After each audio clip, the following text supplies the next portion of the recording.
Okay, so thanks for being here, everyone. Thanks for being here and online and whatnot, and checking in. I'll submit attendance here in a second.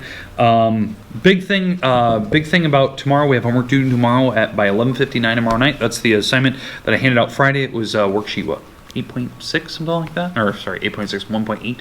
Sorry, I'm thinking of a different class. That was based on completing the square and figuring out the vertex for your problems, the lowest, highest point. Sorry, we talked about max and mins. That was the assignment that's due tomorrow, so keep that in mind. It's 5 problems, get it done. They should be kind of nice numbers and whatnot. Later this week, Friday this week, is end of midterm. So if you haven't noticed online, suddenly like this morning, you probably had, if you checked JMC gradebook, there's suddenly a bunch of blanks in the gradebook. It's because I'm importing all the Google Classroom assignments in, and I'm just going to enter your scores, what you got on there. So you probably noticed that this morning. I tried to do that this weekend, import them all, and then I'll enter your scores today so you can see if there's anything missing. You guys can already tell if you haven't turned in something on Google Classroom. That's the beauty of it. It just keeps reminding you homework's due. So get that turned in. Friday this week, this Friday is a test in here. So for my 6 in here, my 5, I guess, you guys will have a test. It'll be, for you guys, it'll be online. Sorry, it will. I'll basically, what I'll do is I'll just share the test with you guys on my screen. You guys will work on your own. I just want to make sure that when you guys are taking your test, no cell phone is even remotely near you. You don't have any smartwatches. Your microphone or your audio has to be unmuted. So be in a quiet environment. The reason why I need to hear if there's anything going on. Yeah, so try to, yeah, I understand. Yeah, I completely understand. I have 3 dogs and my dogs go crazy all the time. I understand. And then make sure that I can see your hands. I don't really, I want to see your face maybe in the beginning, but I need to see your hands when you're working to see if maybe your hands suddenly dip below the camera shot. I need to know what you're doing if you're on a cell phone or whatnot. I don't want to see anything near you, so find a very open space where you can have the camera in a way that you can just kind of work. So it's worked in my other classes. I've done it for plenty of other classes. In fact, some of you might have even had to take a test for me online at some point. So it works. We just get it. We just get through it. So, and I'll be entering the test score on the next midterm. So it won't be on this midterm. So the reason why is I want you to be able to retake it. The office is very adamant about, well, you entered it on Friday, you can't retake it. It doesn't even mean anything. So I'll probably enter them next week, just so you can see it. So, but homework will go in this week, so keep that in mind.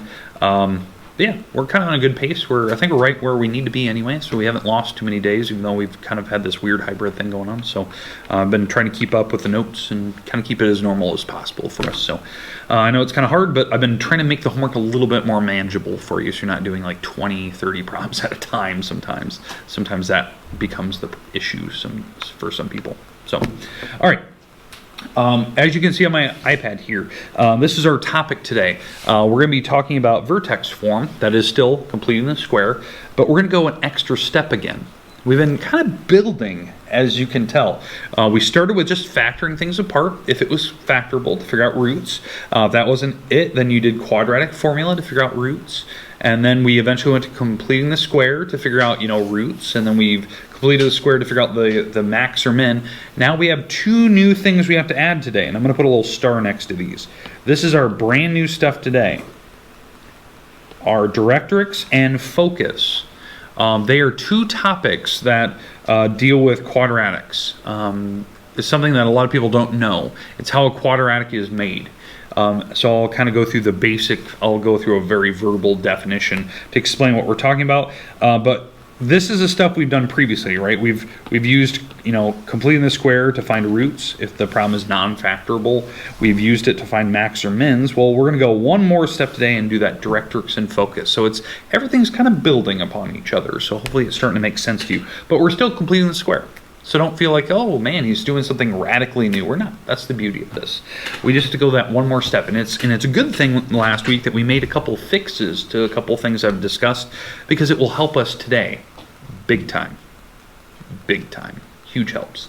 So we're going to look at that today. So the big ticket today, if you know how to complete the square, and if you know how to solve an Algebra 1 problem, you'll be very good at this stuff today. Very simple Algebra 1 problem, what I consider simple Algebra 1 problem.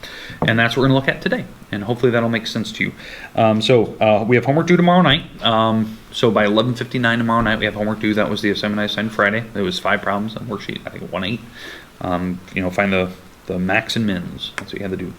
Okay, let's jump right in. I'm going to give you kind of a problem here, and I'll just kind of make up one. We'll just kind of go with one here. So here it is. It is, let's go with x squared plus 16x plus 12. Okay. This is our first example. I have about 3 examples I want to go through today. That's it. 3 problems. When we're done, we're finished, complete. You can work on wherever you need to at that point. But let's get rid of the Chromebooks here. Let's make sure you have your notes out and whatnot. So, all right. Except for those at home, standard Chromebook. Make sure you're watching the video. All right. We're going to complete the square. Now, this is where it's going to be a little bit different. We're kind of modified a little bit. This is going to be the new thing today. So hopefully this will make sense to you. We are going to leave the y there. Usually I put like a 0 and we complete the square. I'm just going to leave the y because it doesn't actually matter. If we put a 0 there, we're going to do the same math. So I know that seems a little bit odd from what we've done last week. I'm still going to move the 12 across. What happens when I move the 12 across the equal sign? Negative. It becomes negative, right? Still the same thing. So just imagine that was the 0 side. It really doesn't matter what side is which.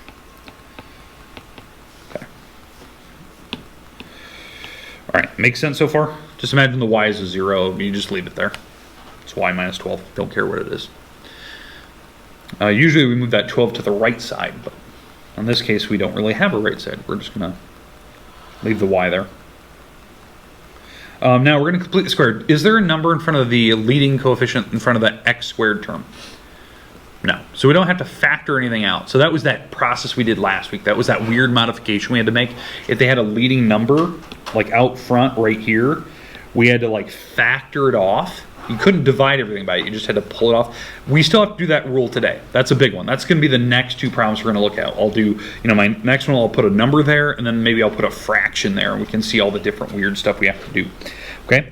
In this case, we don't have to factor anything. Perfect. So we're still going to complete the square. So half the middle. What is the middle term on this side over here?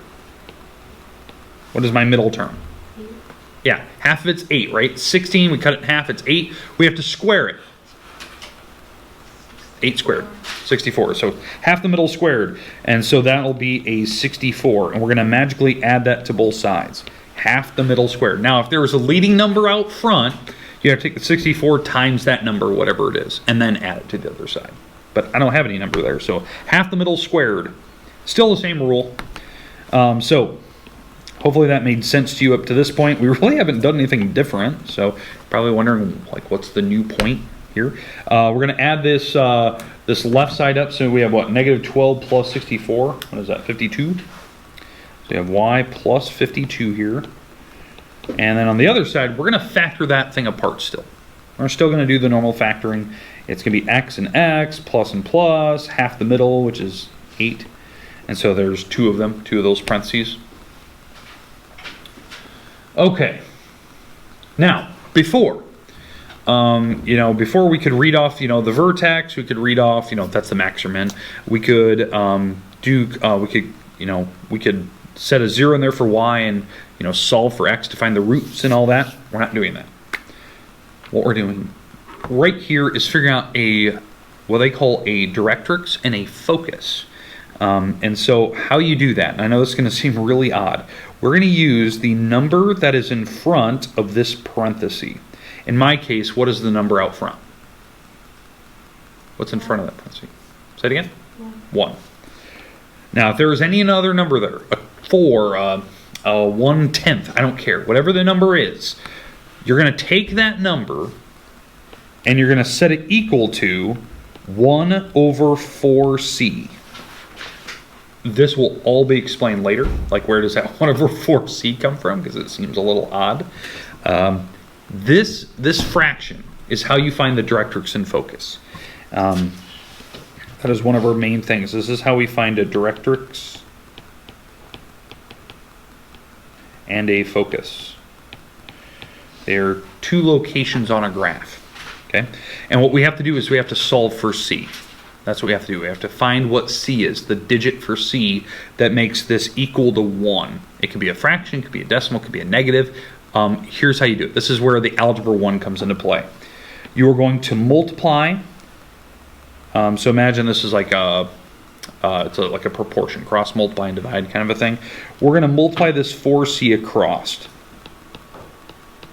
1 times 4C, right? And then we solve. 1 times 4C is a 4C, and equals 1. And how do I solve for C? Divide by what, 4?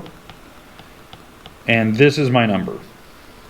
This digit, this 1/4 or 0.25, however you want to say it, that digit is how you find a focus and directrix on a graph. Okay, it's how you find a focus and directrix. So what I mean by that is that this problem, if we looked at it, had a certain point on it. You know, it had a lowest and highest point. Okay, in fact, I don't have any graphs, but I'll just freehand draw this. It's going to look terrible. Okay, so the actual vertex, the highest and lowest point on this particular problem was -8, -52. That was the on this particular graph, this is the lowest point on my graph. Okay, so this is the minimum point on this graph. Now again, how we did that was literally the homework we just had, right? You looked at the coordinate, that was the opposite with the x, the opposite on the other side with the digit on the other side. So it was, you know, 8 and the 52, that comes from this part right here, right? Why this is important is because if I were to graph this thing, so, you know, 8 over blah, blah, blah, blah, here's -8, let's say, and here is, here is -52. This is where the lowest point on my graph is. And the graph will be going up, right, like that. So eventually it'll hit the x-axis twice and all that, and that's what we did in the last, you know, couple sections last week where you had to find roots and all that good stuff. Okay, now.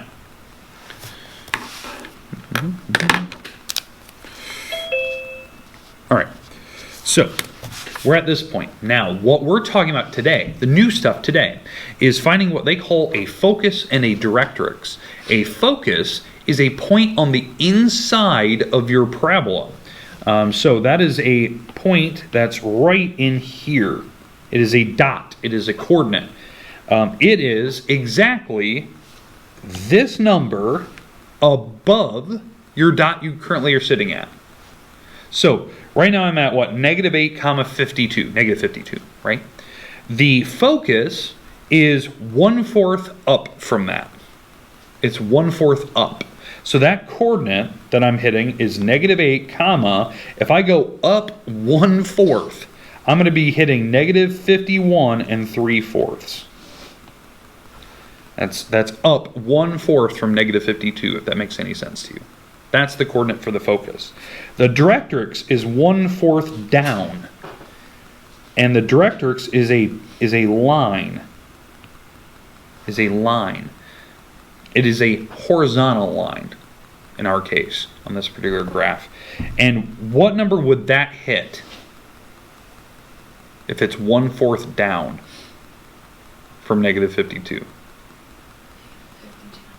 -52 and 1/4. And how you write a line, like the equation for a line, it is y equals -52 and 1/4. That's how you write an equation for a directrix. It is a line. It only hits the y-axis. So you just put the y equals and you put the number that it's going to hit. So that is the directrix. And this coordinate that I just told you a little bit ago, let me put it in a different color. This coordinate, -8, -51 3/4, that coordinate is the focus. And again, how I did that, I used that number, that C number, to figure it out. Now you're thinking, okay, fine, Ward, you know, I can do that. You know, we'll do 2 more of these, so don't lose your cool yet. Hopefully that wasn't too complicated for you. I want to explain why.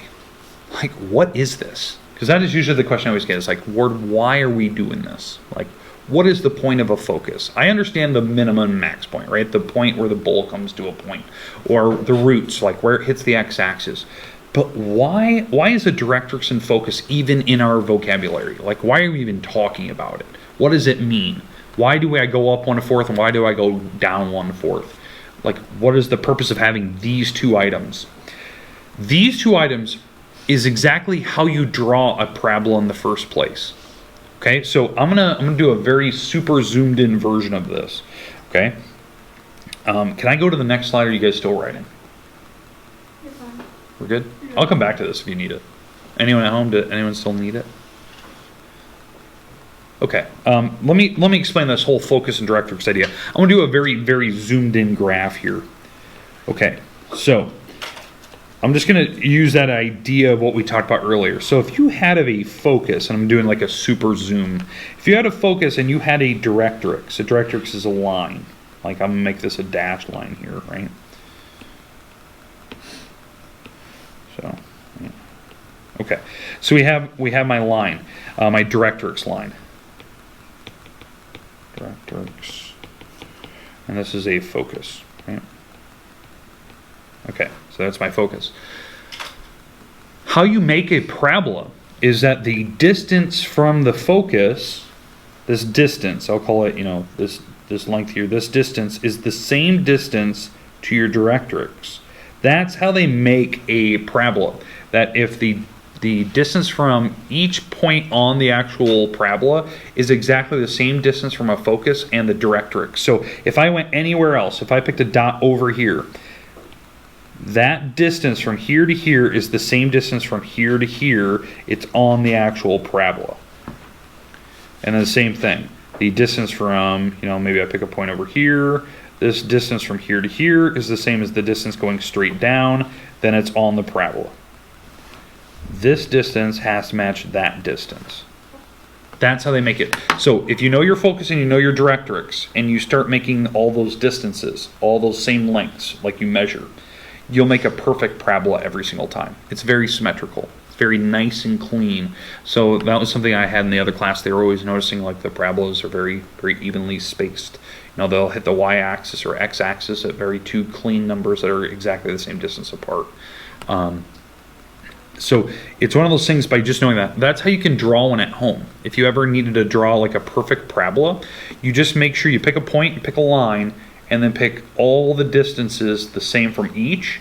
And if you plot all those points that are the same distance, it'll make a perfect parabola, like a perfect bowl shape. Now you're thinking, okay, Lord, why? What's the point? This is exactly how a satellite dish works. The premise of a satellite dish. Like when you have a DirecTV satellite dish or a Dish Network satellite dish, it has a concavity to it, a cave, a parabola-looking shape. It's three-dimensional. It's more of a cone.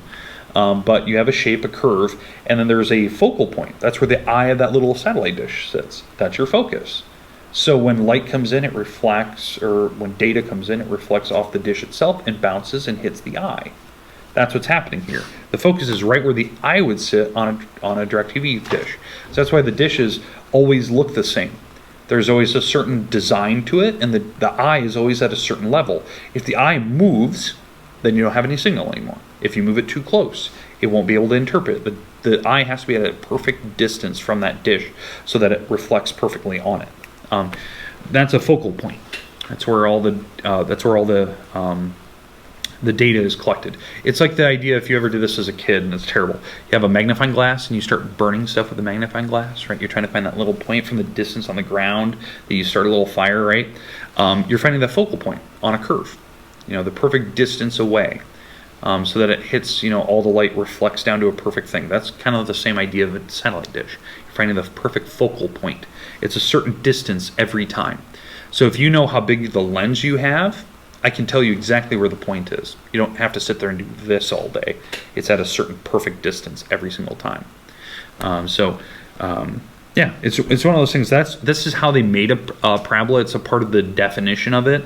That it's a definition of a parabola is it is a set of all points that is equidistant from a focus and a directrix. That's the definition. A lot of people just don't know that. They've never seen it. You know how to draw, but you never knew that there's parts that made it. So But yeah, that's what we're finding. We're finding these actual, like, really important parts. But a directrix is a line, and a focus is a coordinate. It's a point.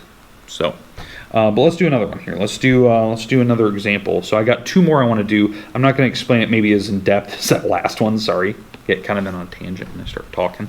But let's go through a couple of let's go through two more examples. So the example I want to talk about. I must have hit it with my hand. I didn't mean to. Let's do an example where they have a leading number out front. So y equals. You guys can give me any number you want. What's the number you want to do? Say it again. 4. Okay. 4x squared. 4x squared plus. Let's go with like 24x. And let's go with like minus 10. I'll just make up numbers. Doesn't matter.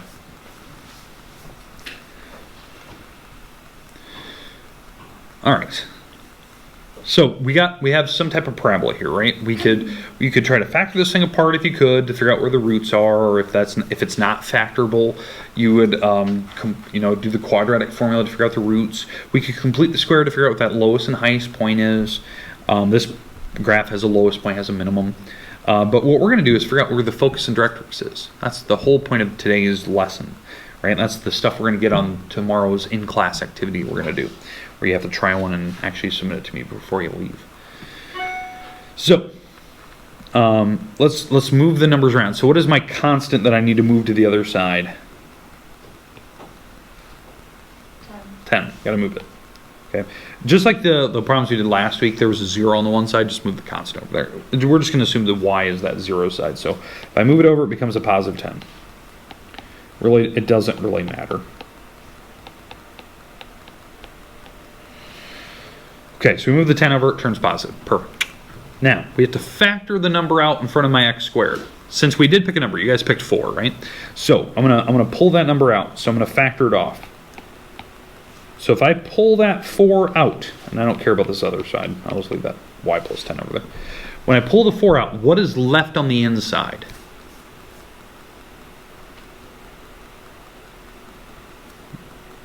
What's left? If I divide a 4 off. X squared plus 6x? Yeah. X squared plus 6x, right? You divided 4 off each. And I'm just going to leave the 4 out there. Doesn't matter. Just leave it sit outside. And now we're going to complete the square. We're going to take half the middle. So that was good. Thank you for that. We're going to take half the middle and square it. So this is my trinomial back here. The middle term is the 6. So we take half of it, which is 3, and we square it. 9. That number sits here. That's 9, right? Now, since there is a number out front, we have to take my 9 times the number out front, which is now 36, and that's what I'm going to magically add to the other side. Because I'm literally making that number 9 up, right? Half the middle squared. We made it up. But since there was a number out front, we have to take it times that, because if I distribute the 4, it actually becomes a 36, not just a 9 that you guys created. So we're going to take the 4 times 9, which is 36, and we add that to the other side.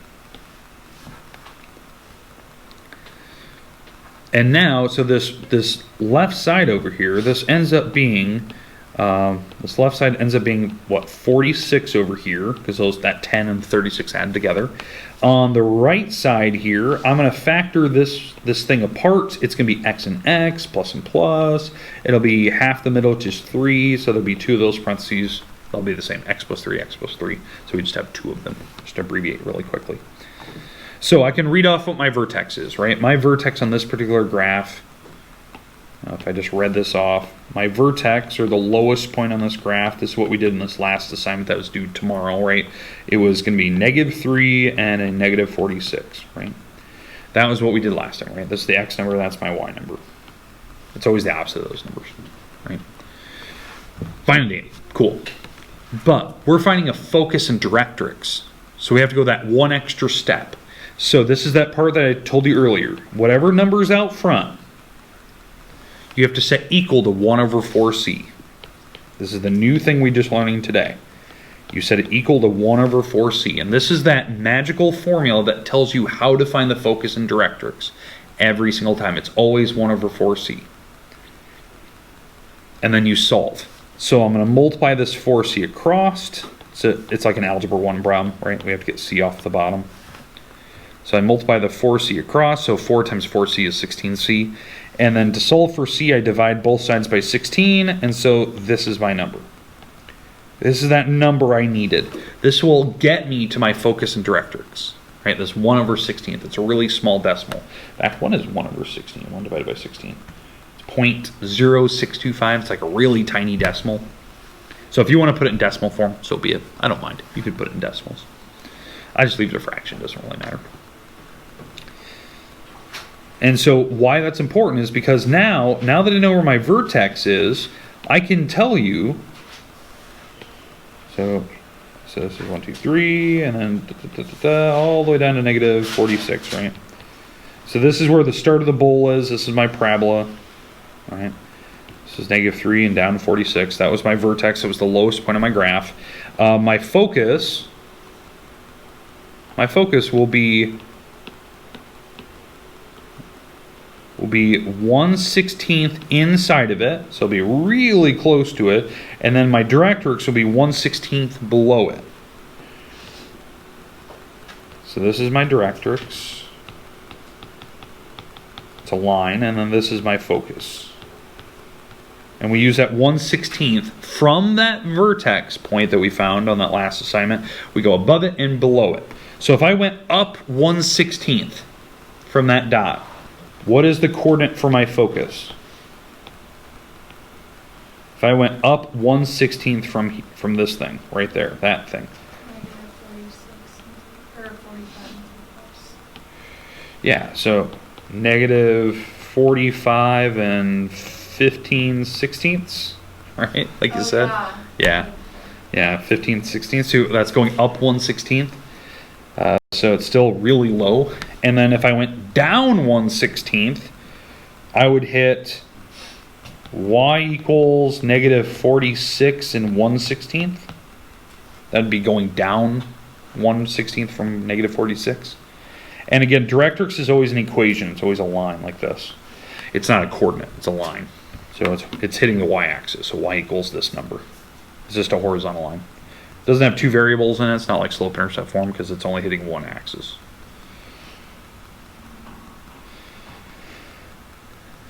All right, questions?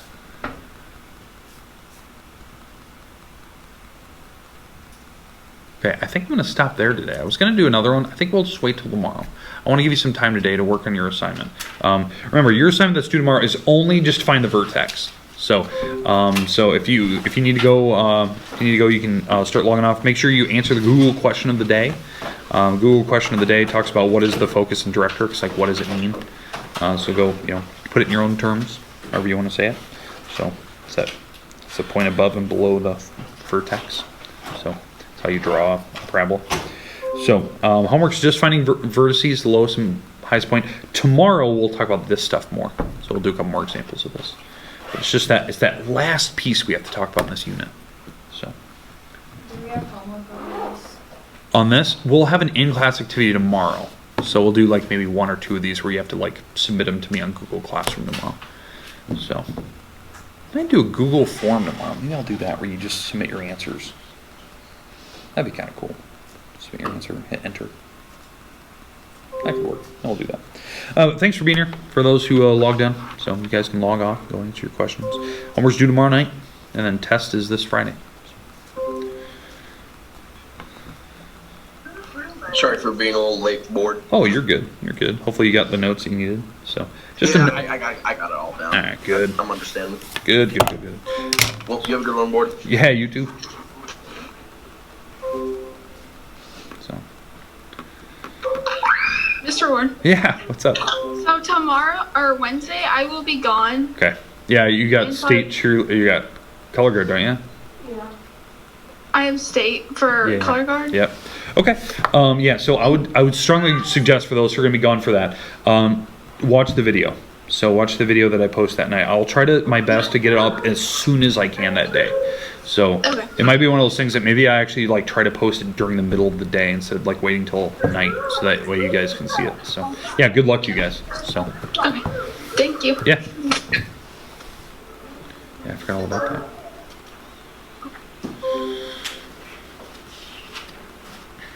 Okay, I better stop the recording.